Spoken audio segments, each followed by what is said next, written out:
لا صح صح، انت غلبان. كلتنا غلابه، المصريين لينا كلهم غلابه.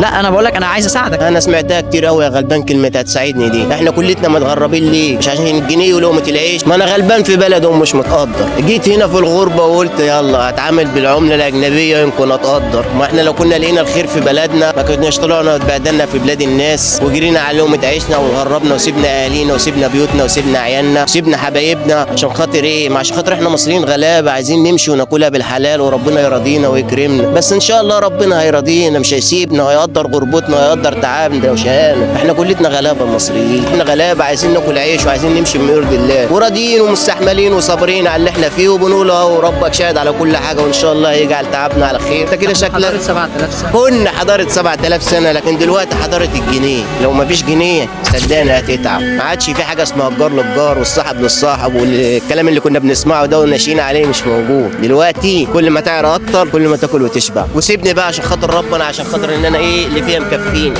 السلام عليكم.